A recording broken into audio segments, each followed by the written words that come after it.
super happy about this opportunity. Thank you, Rachel, for giving me this opportunity as well. But my name's Trey. I'm in Williamsburg, Virginia. I'm the sales and marketing manager at After School HQ. It's a SaaS company with in the ed tech space. We just try to help impact as many lives of the children as we can. So we work with schools, school districts, and nonprofit youth program providers. But today we're going to be taking a dive into the extent of what I know in digital analytics. And yeah, excited, like I said, nonetheless. So from there, let's dive in. All right, getting started with just an icebreaker. Just y'all can put this in the chat. I'm interested in knowing what interested everybody in joining this today.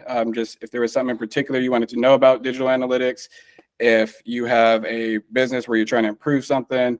Again, just interested in knowing what brought you to this conversation today. And then if there is something you wanted to learn more about, feel free to go ahead and drop that in the chat as well. And if I do know something about it, I'll go ahead and go in a little bit more depth about it.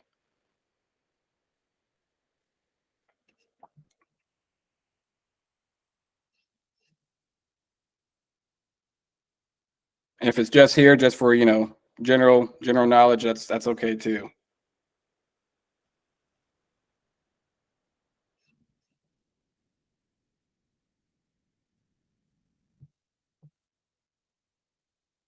No interaction yet. Tough crowd.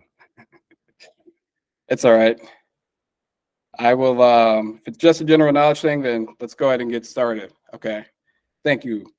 Everything related to marketing, so just a great opportunity. Absolutely. Getting started with the agenda for today. So what we're going to cover, of course, what is digital analytics, why are analytics important, and then how we can effectively track and analyze the data to get meaningful results.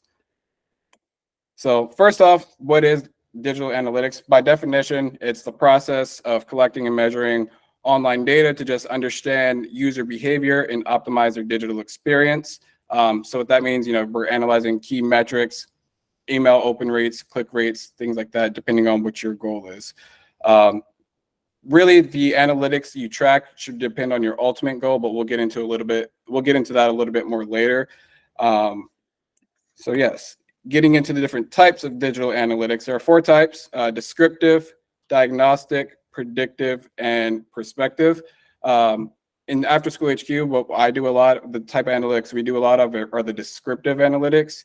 And getting into what that is exactly is just the analytics that give you interpretation of what's been going on, historically or, presently in that moment, just to give you insights on different trends or whatever answers to the questions you may have about what's going on. So again, really descriptive is just a historical outlook of what's going on in what you're trying to track. Getting into the next one here, diagnostic analytics is more so helping you identify an issue. So if you're trying to find out, okay, hey, why is my show rate not showing up? Let me track, everything in between the lead being generated. Did they convert? Did they get their reminder? Whatever the case may be.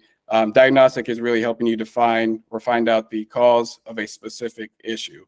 Now, of course, that's if you're looking at things from the sales side of things. You could just be looking at it from a web traffic standpoint, or really just a performance standpoint in general of things you have going on within your sales funnel.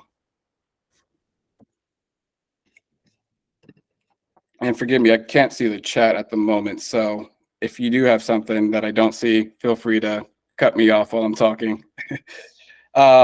But yeah, up next, predictive analytics. So predictive analytics are just that you're using the data to help you forecast into the future. I don't do too much of that right now. We just, with After School HQ in particular, we don't have a full year of data to help predict what's going to happen. So right now we're still in the, like I said, the descriptive stage, is collecting all that historical data. That way in future, we can be able to predict what we should be able to expect. This will help with, of course, forecasting in terms of sales, which you should be able to expect in terms of revenue, leads generated, and all that good stuff. So again, predictive analytics is just to help your business forecast into the future. And prescriptive analytics, same thing. I will mention with the predictive analytics, it lists out all of the possibilities of, hey, this is all the data you have, and with this data, we're telling you all of this stuff is possible. Prescriptive analytics is more so recommending, yes, all of this stuff is possible, but based off of the data, this is what you should do. So you could set up your scorecards and your metrics to track the analytics in any of these 4 ways, just again, depending on what your ultimate goal is. I'll pause there. Any questions about any of that?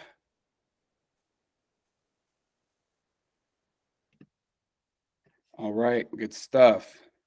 So getting into the next slide. Why are analytics so important? So of course, analytics help you, like I said, track everything, all your online performances in terms of like your website performance, social media ad performance, things like that. But it also gives you valuable insight into your audience, how they behave, when they do certain things and trends going on within your industry. And so again, this is important because if you're having an issue with whatever the case may be, if you're having a specific issue, you can track back to why that issue is being had and where the source of that issue is. So for us, again, at After School HQ, we track down from when the lead is generated, how many leads, how many people are converting to the next step, all the way down to how many people are showing up to our sales calls. So that way, if we're having an issue with people showing up to our sales calls, we can go back and see where the gap in data is. Any questions around the why? All right. Getting into the why a little bit more, or how I should say, there are some key metrics you should measure. Now, again, it's going to be different for everybody across every industry. Some of the key ones across the different industries here: conversion rate. Those are for everybody looking to track sales or look at their sales analytics. Bounce rate. Those are for more people in the communication space, email marketing. For that, you really want to make sure that stays low in order to avoid, all your emails going to spam. And then, of course, if you're looking to just improve your web traffic, down at the bottom, traffic sources would be a very key metric to measure, just so you know, okay, if I'm getting a lot of people for organic, that's where you can pour more money into versus, hey, I've got all this money going into paid media, not generating too many leads from there. Might need to relook at where you're putting your dollars to. So again, those are some of the key metrics across the different industries, depending on what you're wanting to track there.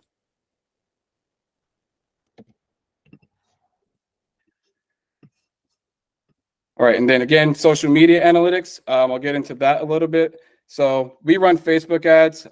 We track everything from reach, impressions, click-through rate.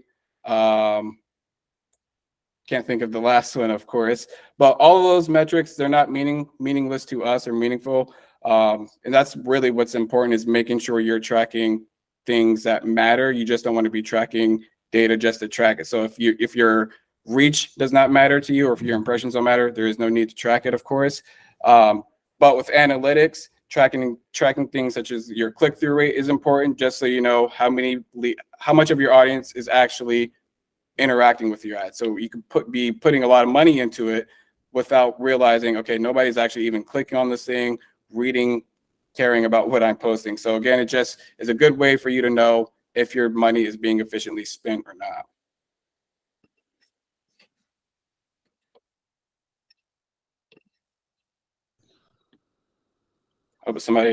Any questions? I don't know if I heard somebody come off of mute. I was just dealing with kind of like the analytics funnel, like customers that drop off after a certain amount of time, I guess, on any like app. Just wondering if that like ties into that, because I've read this book where they mention like the metrics mountain, and it's different points where like a user will drop off. Just wondering if this like deals with that. Yeah, exactly. This metric or the analytics can help track that as well. So tying again back to what we do at After School HQ, for the lead, we have the lead getting generated on Facebook. Next, they go through a qualification, a set of qualifying questions, and then from there, we require them to go to a webinar before they get to our sales call. And so just tracking that in those 4 stages, we can see, again, okay, we know how many leads we can be generating, how many should be converting at this point, how many we need to be converting at this point. That way, if there's ever a drop in one of our conversion rates and we're wondering why are we getting less sales, we can go back and see where that dip is. So like you said, where that leads buyer journey, where they drop off at, with the analytics properly tracked, you'll be able to identify exactly where the issue is. Cool. Thank you. Yeah, good question. And that sort of ties into this slide that I'm on now, just understanding your audience with analytics. Pretty much everything I just said, it can really be, the analytics can really be very informative, all open to interpretation, of course. I do what's called data. I don't make data-driven decisions. I just let the data inform me on some of the decisions we do make. Because again, data is open for interpretation. So it could be very misleading if you interpret it the wrong way. But just like what I said, with understanding your audience with analytics, you can understand, at this certain time of day, this is when they're interacting with the ad, they're interacting more on this platform, or again, they're coming more from Google than they are from Instagram, whatever the case may be. So just having a clear understanding across multiple platforms will help you really paint a clear picture of your audience, even down to the point of like demographically, male versus female, their age. That could all help with the messaging as well. Make sure you're selling to the right people. Any questions around that? All right, we are moving through this thing. I don't know if it'll last a full hour, unfortunately. Well, it's Friday, so we'll get our time back. Yeah, let's keep going. Analytics for websites. So we haven't talked about this too much. Really, this is like Google Analytics. There are a lot of tools out there that can help you analyze your website analytics. But again, it's to help you measure the traffic going on, engagement, different blog posts people might be interacting with, where, again, people might be coming from. And really, like it says here, you're using this to track make sure you maximize your ROI. So again, with the website analytics, you can also just, if you're having an issue with a certain page or anything, the analytics can indicate you to that whereas also they can tell you, again, if there's a specific geographic area, all your leads are coming from, how they're converting, why they're, if there's a certain post that makes them convert, things of that nature.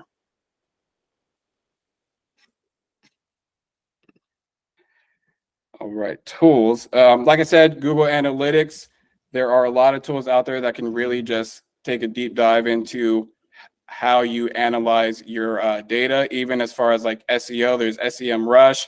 A lot of tools out there that can, like I said, if you want to hone in on like location analytics, SEO analytics, traffic analytics as a whole, there are a lot of different tools, and they're important because it'll help you paint a clearer picture, again, of everything you're trying to accomplish with converting your leads into sales.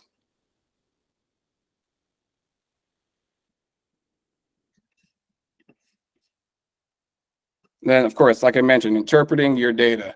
It can help you understand everything from how your campaign's doing financially, like I said, user behavior, and then, of course, how your website is performing. You want to make sure you interpret it properly, in the sense that you don't want to get caught into a high trend or a low trend just because of, the data is telling you one thing or another. You want to take a look at the entire picture of everything, think everything through, and not make a decision just based off of one data point. Let me see if I think this might be the last slide. Yes, it is. So yes, that is everything. It's I'm sure it's only 20 minutes. I thought it was going to be a little bit longer than that. I apologize, but yeah. Anybody have any questions for me?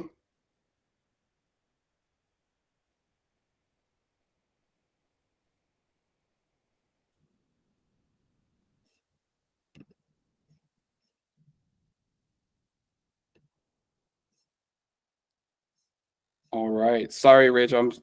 I really thought that was going to be a bit longer, but I'm glad everybody's able to get some time back in their afternoon. So, yes, if there are no questions, I'll hang out here for a bit in case there are some that linger in. But feel free, I guess, to drop off if not. And thank you. I appreciate it all.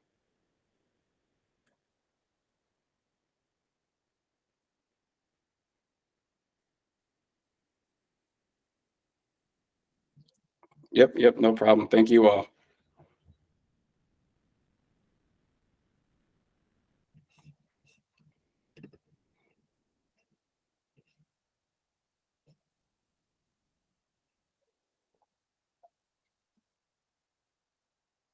Yeah, I see your question about how I got started in digital analytics. It's actually a funny story. I was working part time with After School HQ. Really loved the mission of what they were trying to accomplish and everything, and then just helping out where I could in the company. The company was still young.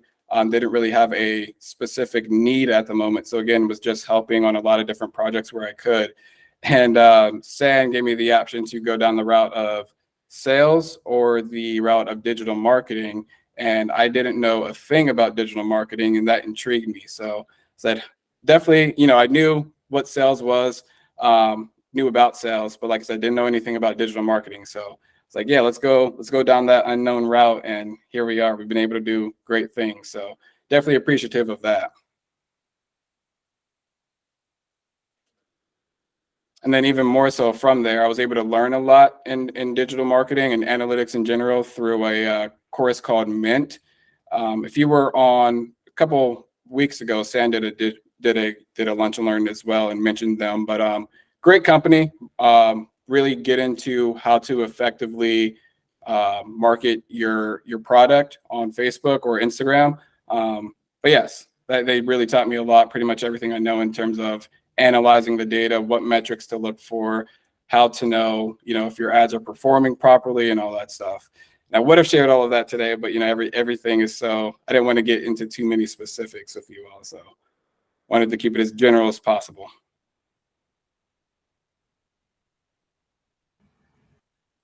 Thank you, Trey. I had another question. Yeah. And it's like, when you want to work in marketing, do you need to be a creative person? Because I know that involves a lot of, I don't know, like critical thinking and like making decisions. Like, do you need to be creative, or is that something that you can develop over time? You can definitely develop it over time. So I don't see myself as a creative person at all. And it's funny because when I first came in, I was being pushed to be more creative in everything that we were doing. And let me pull up one of our ads. It's actually funny how simple our ads are, but it's just really the power in effective messaging when you analyze the data, when you analyze the data and you understand what the audience likes, what they interact with, what they need, your messaging can actually be super simple. So here, I'll share my screen really quickly.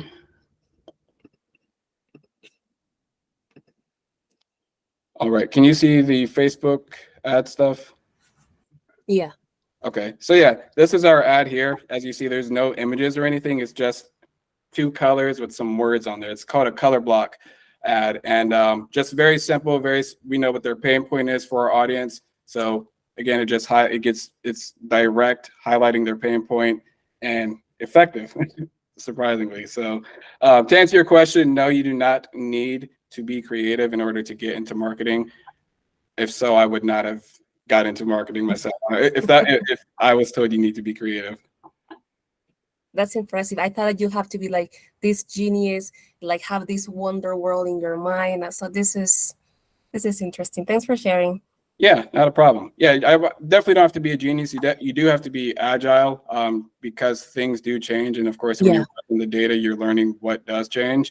But in terms of being like, an expert, not by any means. You don't need to be an expert. Great. So like, you're constantly like learning new things and like Oh like yes, studying and yes. like reading. Well, I don't even have to, study. I'm studying the data that we're tracking.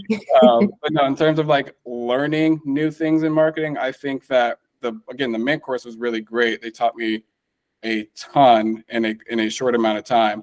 Can you say that That's again? really like in the Sorry. paid marketing space. Sorry, go ahead. What company did you just mention?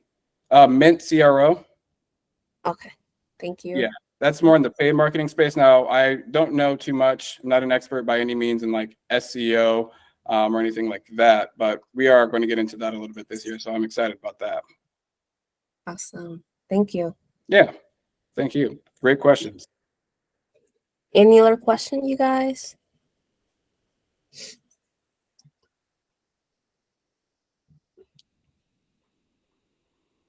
think that might be it. Well, do you mind dropping your LinkedIn profile link if people want to connect with you and ask you questions? Yeah, absolutely. Let me get that in there now. Let me pull it up. Yes, awesome.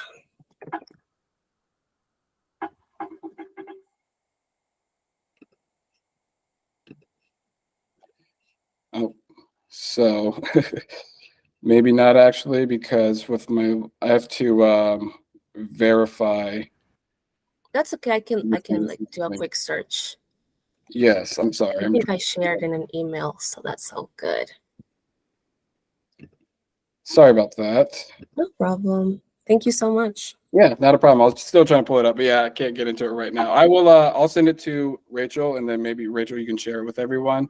But again, thank you, everybody. I'm sorry I did not go the full hour. That was a lot. I went a lot quicker than anticipated. That's yeah. okay. This was great. Thank you, guys. So if you have any questions, you can unmute yourself, leave it in the chat, or you can reach out directly to Tre. I will share his LinkedIn profile in a second.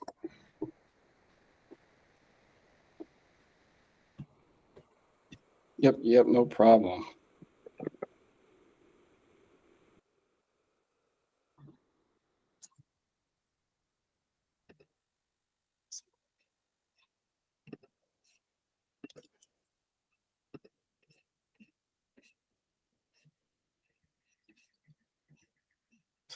My original LinkedIn, I got restricted from.